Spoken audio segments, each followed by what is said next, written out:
నమస్తేనండి. నేను మీ విష్ణు కిషోర్, ఆస్ట్రో న్యూమరాలజిస్ట్‌ని. కార్తీక పౌర్ణమి తర్వాత రాబోయే 2026 సంవత్సరంలో 3 రాశులకి అదృష్టం రాబోతుంది.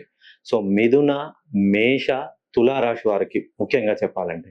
ఎవరైతే మేష రాశిలో జన్మించారో వాళ్ళకి ఈ 2026 సంవత్సరం అదృష్టం కుండబద్దలు కొట్టబోతుందనే చెప్పవచ్చండి.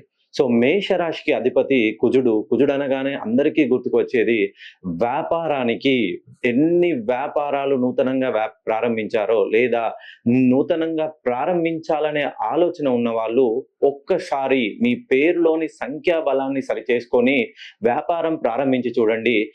మహర్దశ అనంటే మీరు జీవితంలో మీ కళ్ళతో చూడలేనంత డబ్బు చూడబోతున్నారండి మేషరాశి వాళ్ళు.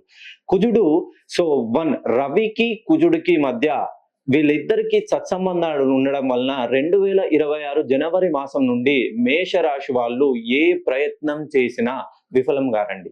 కాకపోతే మీ పేరులోని సంఖ్యాబలాన్ని రవికి, కుజుడికి మధ్య అనుసంధానంగా మంచి పాజిటివ్ వైబ్రేషన్‌తో ఉన్నటువంటి నేమ్ గనక మీకున్నట్లయితే మీ అదృష్టాన్ని ఎవరు ఇంక ఆపలేరు.